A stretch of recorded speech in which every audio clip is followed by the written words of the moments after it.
जय शिवराय मित्रांनो ई पीक पाहणी शेतकऱ्यांसाठी एक अतिशय महत्त्वाची अशी बाब.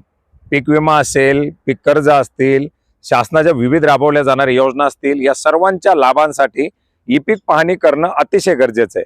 आणि याच्यासाठी शेतकऱ्यांना रब्बी हंगामाची ई पीक पाहणी करण्यासाठी मोठ्या प्रमाणात आवाहन केलं जात होतं. मित्रांनो, रब्बी हंगाम 2025-26च्या ई पीक पाहणीसाठी 24 जानेवारी 2026 ची शेवटची तारीख देण्यात आली होती.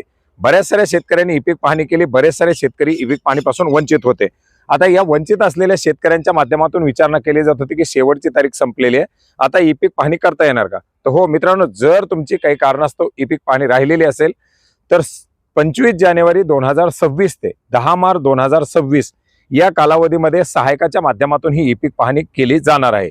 आपली ई पीक पाहणी राहिलेली असेल तर आपल्या गावच्या, आपल्या जवळच्या सहायकाच्या माध्यमातून आपली रब्बी हंगामाची ई पीक पाहणी करून घेऊ शकता. रब्बी हंगामाची ई पीक पाहणी असेल, काही फळबागाच्या लागवडी असतील किंवा तुमच्या विहिरीची बोरची नोंद असेल, अशा प्रकारच्या जर काही ई पीक पाहणीच्या नोंदी करायच्या असतील तर सहायक स्तरावरून आता 25 जानेवारी ते 10 मार्च 2026 पर्यंत या नोंदी घेतल्या जाणार आहेत.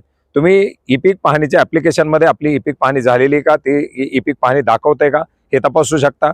ही ई पीक पाहणी तुमच्या सातबाऱ्याला रब्बी हंगामाची केलेली असेल तर आली का हे देखील आपली चावडीच्या माध्यमातून पाहू शकता. आपली चावडीवरती गेल्यानंतर तुम्ही तुमचा गट नंबर, सर्वे नंबर, तुमच्या नावानुसार माहिती सिलेक्ट केल्यानंतर रब्बी हंगाम, खरीप हंगाम हे हंगाम निवडून तुमची ई पीक पाहणी लागली आहे का हे तपासू शकता.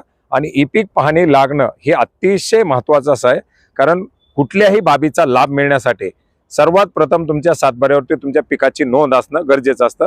त्याच्यामुळे ई पीक पाहणी करून घ्या. झालेली नसेल तरी घाबरू नका, आपल्या सहाय्यक स्तरावरून आपल्या पिकाची ई पीक पाहणी करून घेऊ शकता. धन्यवाद.